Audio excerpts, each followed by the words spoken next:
Freud की मनोविश्लेषण पद्धति ने मानव स्वभाव को आनंद प्राप्ति की बहुधा लैंगिक इच्छाओं की संतुष्टि के लिए अचेतन इच्छाओं द्वारा अभिप्रेरित बताया, जबकि मानवतावादी परिदृश्य ह्यूमैनिस्टिक पर्सपेक्टिव ने मानव स्वभाव को एक धनात्मक विचारधारा बताया। फ्रायड की मनोविश्लेषण पद्धति ने मानव स्वभाव को आनंद प्राप्ति की बहुधा लैंगिक इच्छाओं की संतुष्टि के लिए अचेतन इच्छाओं द्वारा विपरीत बताया। फ्रायड की मनोविश्लेषण पद्धति ने कहा कि जो मानव का स्वभाव होता है, जो व्यवहार होता है, वो अपनी इच्छाओं की संतुष्टि के लिए अचेतन इच्छाओं से अभिप्रेरित होता है, मोटिवेट होता है। जबकि जो मानवतावादी सोच रखने वाले थे, मानववादी परिदृश्य से संबंधित लोग थे, उसने मानव स्वभाव को एक धनात्मक विचारधारा कहा। मानवतावादी थे जैसे कार्ल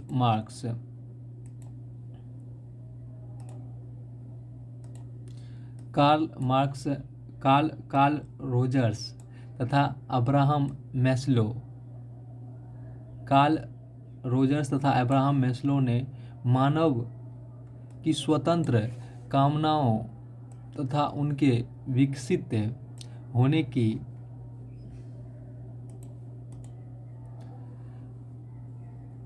उद्दाम लालसाओं एवं अपने आंतरिक विभवों के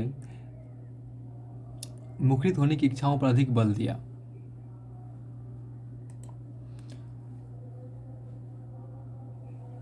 स्वतंत्र कामनाओं तथा उनके विकसित होने की उद्दाम लालसाओं एवं अपने आंतरिक विभवों के मुखरित होने की इच्छाओं पर अधिक बल दिया। मानवतावादियों का तर्क था कि व्यवहारवाद वातावरण की दशाओं से निर्धारित व्यवहार पर बल देता है, जो मानव स्वतंत्रता एवं गरिमा का न्यूनानुमान करता है तथा मानव स्वभाव के विषय में एक यांत्रिक विचार रखता है।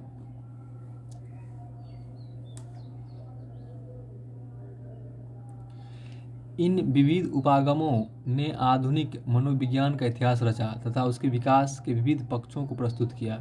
इनमें से प्रत्येक पक्ष की अपनी केंद्रीयता है तथा वे मनोवैज्ञानिक जटिलताओं की तरफ हमारा ध्यानाकर्षण करते हैं। प्रत्येक उपागम के अपने गुण एवं दोष हैं। इनमें से कुछ उपागमों का इस विद्या शाखा के विकास में भी आगे सहयोग रहा है। गेस्टाल्ट उपागम के विविध पक्ष तथा संरचनावाद के पक्ष संयुक्त होकर संज्ञानात्मक परिदृश्य का विकास करते हैं। गेस्टाल्ट उपागम के विविध पक्ष तथा संरचनावाद के पक्ष संयुक्त होकर संज्ञानात्मक परिदृश्य कॉग्निटिव पर्सपेक्टिव का विकास करते हैं, जो इस बात पर केंद्रित होते हैं कि हम दुनिया को कैसे जानते हैं। अर्थात गेस्टाल्ट उपागम के विभिन्न पक्ष और संरचनावाद के पक्ष दोनों मिलकर के संज्ञानात्मक परिदृश्य कॉग्निटिव पर्सपेक्टिव बनाते हैं, उसको विकास करते हैं और वो इस बात पे ध्यान केंद्रित करते हैं कि दुनिया को कैसे जानते हैं, हम दुनिया को कैसे जानते हैं। तो गेस्टाल्ट अप्रोच और संरचनावाद ये दोनों मिलकर के कॉग्निटिव पर्सपेक्टिव का फॉर्मेशन करते हैं, जो कि इस बात पे केंद्रित होते हैं कि लोग दुनिया को कैसे जानते हैं या कैसे देखते हैं।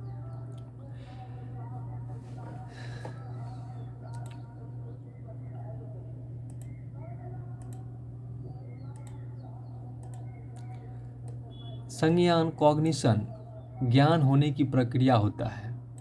संज्ञान या कॉग्निशन ज्ञान होने की प्रक्रिया होता है। इसमें चिंतन, समझ, प्रत्यक्षण, स्मरण करना, समस्या समाधान तथा अन्य अनेक मानसिक प्रक्रियाएं आती है, जिससे हमारा दुनिया का ज्ञान विकसित होता है।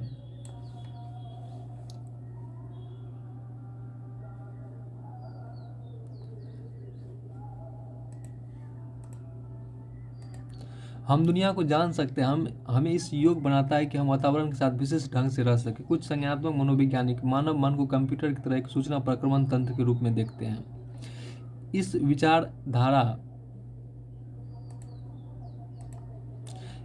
विचारधारा के अनुसार मन एक कंप्यूटर की तरह होता है जो सूचना को प्राप्त करता है, प्रक्रमण करता है और रूपांतरण करता है, संचित करता है, आवश्यकता पड़ने पर उसकी पुनर्प्राप्ति करता है।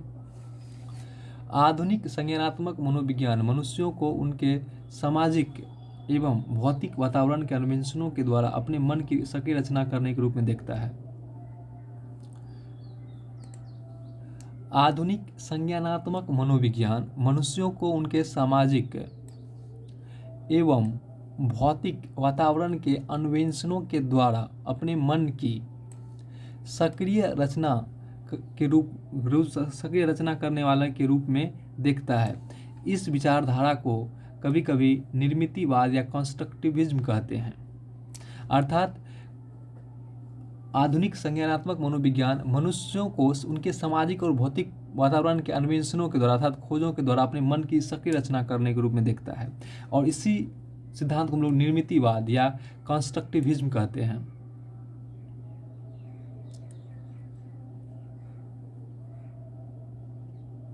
पियाजे को मानव मन के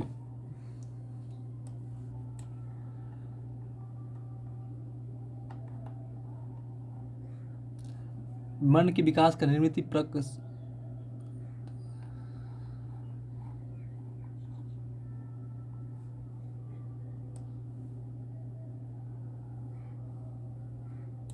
बाल विकास के विषय में पियाजे का सिद्धांत, जिसकी चर्चा हम आगे करेंगे, को मानव मन के विकास का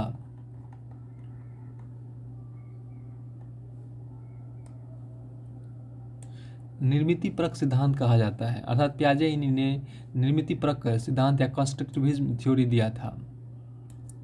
पियाजे का जो सिद्धांत था उसे ही निर्मितिपरक सिद्धांत कहते हैं, या पियाजे ने ही निर्मितिपरक सिद्धांत या कंस्ट्रक्टिविज्म थ्योरी दिया था। रूस के एक अन्य मनोवैज्ञानिक वाइगोत्स्की ने आगे बढ़कर सुझाव दिया कि मानव मन का विकास सामाजिक एवं सांस्कृतिक प्रक्रियाओं के माध्यम से होता है, जिसमें मन को वयस्कों एवं बच्चों में मद होने वाली अंतःक्रिया द्वारा सांस्कृतिक निर्मितियों के रूप में देखा जाता है।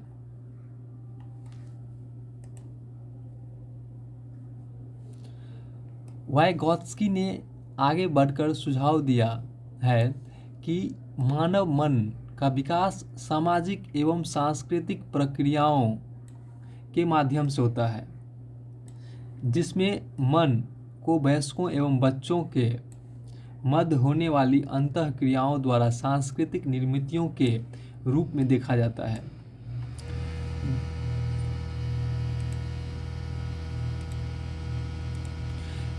दूसरे शब्दों में जहां पियाजे मानते हैं कि बच्चे अपने मन का निर्माण सक्रिय रूप से करते हैं, वहीं वाइगोत्स्की का मत है कि मन एक संयुक्त सांस्कृतिक निर्मिति है तथा वयस्कों एवं बच्चों की अंतःक्रिया परिणाम स्वरूप उद्भूत होती है। पियाजे मानते हैं कि बच्चे अपने मन का निर्माण सक्रिय रूप से करते हैं, एक्टिव होकर करते हैं। पियाजे के अनुसार बच्चे अपने मन का निर्माण सक्रिय होकर के करते हैं, एक्टिव होकर के करते हैं।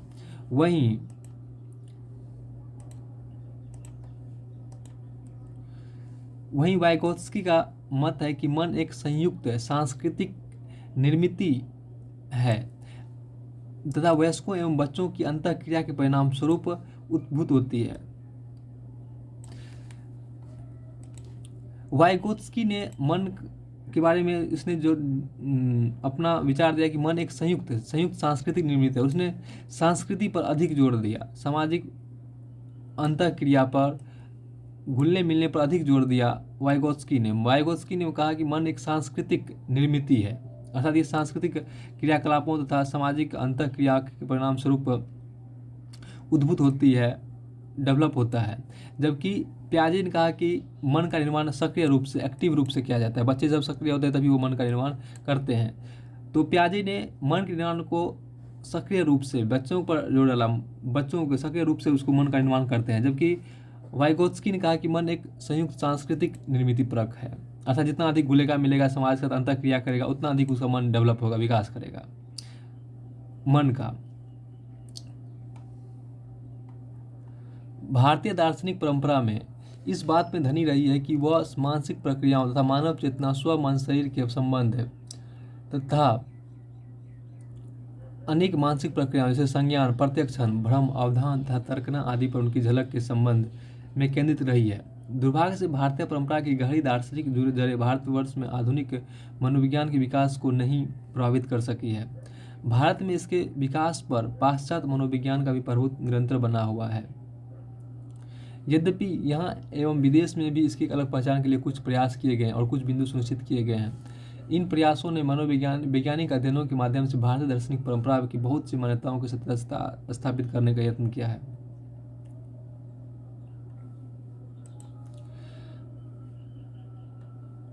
भारतीय मनोविज्ञान का आधुनिक काल कलकत्ता विश्वविद्यालय के दर्शन शास्त्र विभाग में 1915 में प्रारंभ हुआ, जहां प्रायोगिक मनोविज्ञान का प्रथम पाठ्यक्रम आरंभ किया गया तथा प्रथम मनोविज्ञान प्रयोगशाला स्थापित हुई। भारतीय मनोविज्ञान का आधुनिक काल कलकत्ता विश्वविद्यालय के दर्शन शास्त्र विभाग में 1915 में प्रारंभ हुआ था और कलकत्ता में ही पहला भारत का प्रायोगिक मनोविज्ञान पाठ्यक्रम आरंभ किया गया था और कलकत्ता में ही प्रथम मनोविज्ञान प्रयोगशाला की स्थापना की गई थी।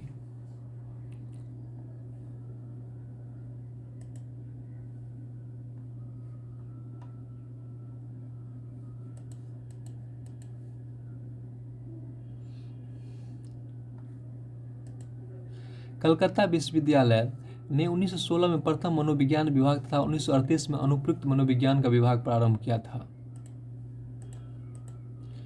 कलकत्ता विश्वविद्यालय ने 1916 में प्रथम मनोविज्ञान विभाग तथा 1938 में अनुप्रयुक्त मनोविज्ञान का विभाग प्रारंभ किया। कलकत्ता विश्वविद्यालय में आधुनिक प्रायोगिक मनोविज्ञान का प्रारंभ भारतीय मनोवैज्ञानिक डॉक्टर N. सेनगुप्ता, जो उनके प्रायोगिक परंपरा में अमेरिका में प्रशिक्षण प्राप्त थे, से बहुत प्रभावित थे। प्रोफेसर जी बोस फ्रायड के मनोविश्लेषण में प्रशिक्षण प्राप्त थे। प्रोफेसर जी बोस फ्रायड के मनोविश्लेषण में प्रशिक्षण प्राप्त थे, एक ऐसा क्षेत्र जिसने भारत में मनोविज्ञान के आरंभिक विकास को प्रभावित किया। प्रोफेसर बोस ने इंडियन साइको एनालिटिकल एसोसिएशन की स्थापना 1922 में किया। प्रोफेसर बोस ने इंडियन साइको एनालिटिकल एसोसिएशन की स्थापना 1922 में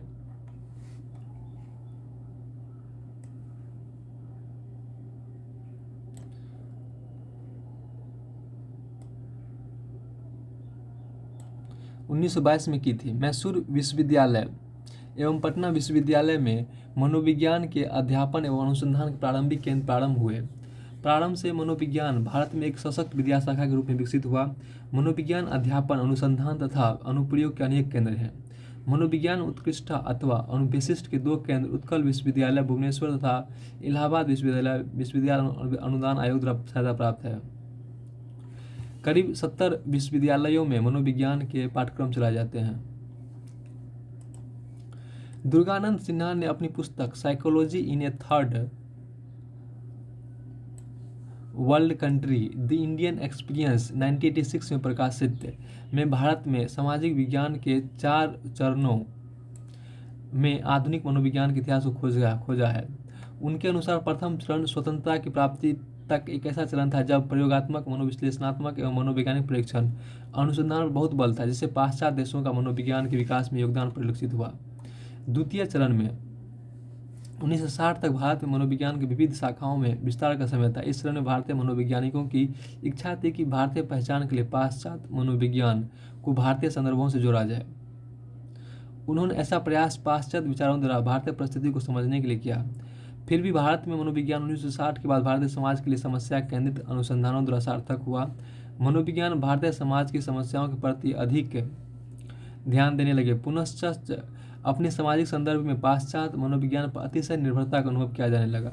महत्वपूर्ण वैज्ञानिकों ने उस अनुसंधान की सार्थकता पर अधिक बल दिया जो हमारी परिस्थितियों के लिए सार्थक हो। भारतीय मनोविज्ञान की नई पहचान की खोज के कारण चतुर्थ चरण के रूप में 1970 के अंतिम समय में देशज मनोविज्ञान का उदय हुआ।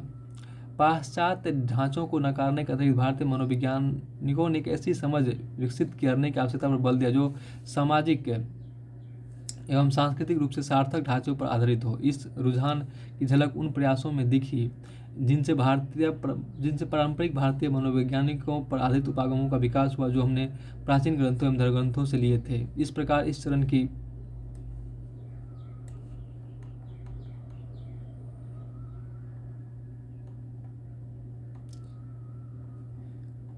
विशेषता को देशज मनोविज्ञान के विकास, जो भारतीय सांस्कृतिक संदर्भ से उत्पन्न हुआ था तथा भारतीय मनोविज्ञान एवं समाज के लिए सार्थक था, भारतीय पारंपरिक ज्ञान पर आधारित था, द्वारा जाना जाता है।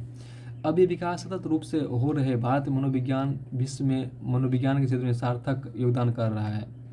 यह बहुत ही संदर्भगत है कि जिसमें मनोवैज्ञानिक सिद्धांतों के विकास की आवश्यकता है, जिनकी जड़ें हमारे सामाजिक सांस्कृतिक संदर्भ में पाई जाए। इसी के साथ हम देखते हैं कि नए अनुसंधान अध्ययन, जिसमें तंत्रिका, जैविक तथा स्वास्थ्य विज्ञान के अंतरापृष्ठ स्वरूप समाविष्ट किए जा रहे हैं। भारत में मनोविज्ञान का अनुप्रयोग अनेक व्यावसायिक क्षेत्रों में किया जा रहा है। मनोवैज्ञानिक मात्र विशिष्ट समस्याओं वाले बच्चों के साथ ही कार्य नहीं कर रहे, वे चिकित्सालयों के नैदानिक वैज्ञानिक के रूप में नियुक्त हो रहे हैं। मानव संसाधन विभाग एवं विज्ञापन विभागों से कंपनी संगठनों, खेलकूद निदेशालयों में विकास तथा सूचना प्रौद्योगिकी उद्योगों में नियुक्त हो रहे हैं। मनोविज्ञान की शाखाएं: संज्ञानात्मक मनोविज्ञान अर्जन, संग्रह, प्रहसन तथा सूचनाओं के रूपांतरण में जो वातावरण से प्राप्त होती है, उनके उपयोग तथा संप्रेषण के साथ साथ मानसिक प्रक्रियाओं की खोज करता है। प्रमुख संज्ञानात्मक प्रक्रियाएं जैसे अवधान, प्रत्यक्षण, स्मृति, तर्कना, समस्या समाधान, निर्णयन एवं भाषा है।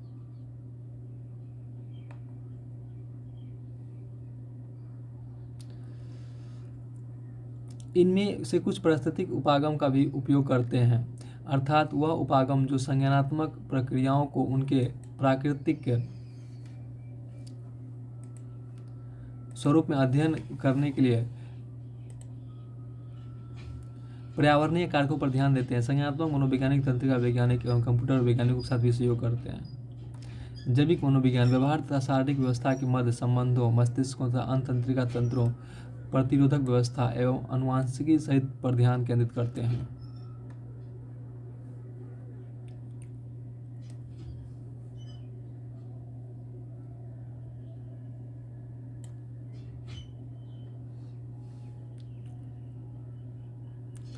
मनोवैज्ञानिक तंत्रिका वैज्ञानिक प्राणी वैज्ञानिक तथा मानव शास्त्रों के साथ भी कार्य करते हैं। तंत्रिका मनोविज्ञान न्यूरो साइकोलॉजी अनुसंधान के क्षेत्र के रूप में उभरा है, जहाँ मनोवैज्ञानिक एवं तंत्रिका वैज्ञानिक मिलजुल कर कार्य करते हैं।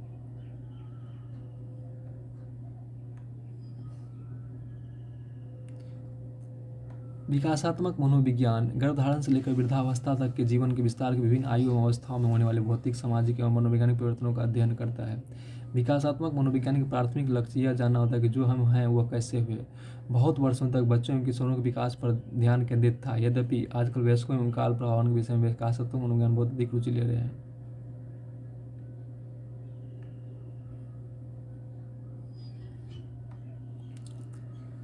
सामाजिक मनोविज्ञान यह समावेशन करता है कि लोग अपने सामाजिक वातावरण से कैसे प्रभावित होते हैं, लोग दूसरों के विषय में कैसा सोचते हैं तथा उन्हें कैसे प्रभावित करते हैं। अंतः सांस्कृतिक एवं सांस्कृतिक मनोविज्ञान व्यवहार, विचार तथा संवेग को समझने में सांस्कृतिक भूमिका का अध्ययन करता है। इसकी मान्यता है कि मानव व्यवहार मात्र जैविक है।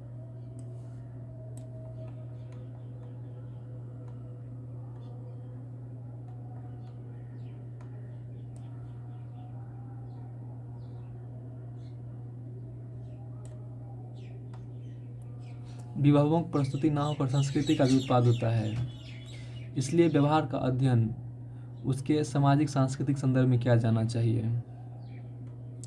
पर्यावरणीय मनोविज्ञान तापमान, आर्द्रता, प्रदूषण तथा प्राकृतिक आपदा जैसे भौतिक कारकों का मानव व्यवहार के साथ अंतःक्रियाओं का अध्ययन करता है। स्वास्थ्य मनोविज्ञान रोगों के विकास, बचाव एवं निदान में मनोवैज्ञानिक कारकों की भूमिका पर केंद्रित होता है। नैदानिक एवं उपबोधन मनोविज्ञान दुश्चिंता, अवसाद, खान-पान, व्यतिक्रम तथा चिरकालिक पदार्थ दुरुपयोग जैसे मनोवैज्ञानिक व्यतिक्रम के निदान एवं बचाव से संबंधित होता है।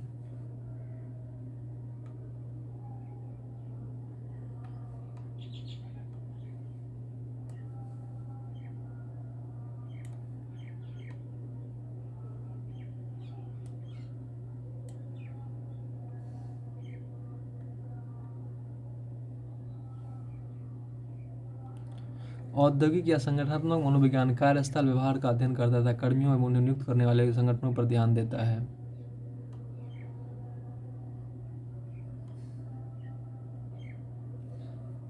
शैक्षिक मनोविज्ञान इस बात का अध्ययन करता है कि विभिन्न आयु वर्ग के लोग कैसे सीखते हैं। शैक्षिक मनोवैज्ञानिक मूलतः शैक्षिक और कार्यदशा दोनों में लोग निर्देशात्मक विधियों एवं सामग्रियों के उपयोग से कैसे प्रशिक्षित किए जाते हैं से संबंधित होते हैं।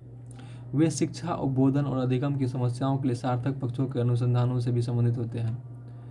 विद्यालय मनोविज्ञान स्कूल साइकोलॉजी बच्चों को बौद्धिक, सामाजिक एवं सामूहिक विकास के कार्यक्रमों को तैयार करने में ध्यान देता है, जिसमें विशेष आवश्यकता वाले बच्चे भी सम्मिलित होते हैं। वे मनोविज्ञान के ज्ञान का स्कूल परिवेश में उपयोग करते हैं। कीड़ा मनोविज्ञान कीड़ा निष्पादन का विपणन स्तर बढ़ाकर मनोवैज्ञानिक सिद्धांतों द्वारा सुधार लाने का प्रयास करता है। कीड़ा मनोविज्ञान तुलनात्मक रीति से नया क्षेत्र है, परंतु विश्व स्तर पर स्वीकृति पा रहा है। मनोविज्ञान की अन्य उद्भूत शाखाएं मनोविज्ञान के अनुसंधान एवं अनुप्रयोग से अंतर विषयक ध्यान के कारण अनेक क्षेत्र उत्पन्न हुए हैं, जैसे वैमानिकी मनोविज्ञान, अंतरिक्ष मनोविज्ञान, सैन्य मनोविज्ञान इत्यादि।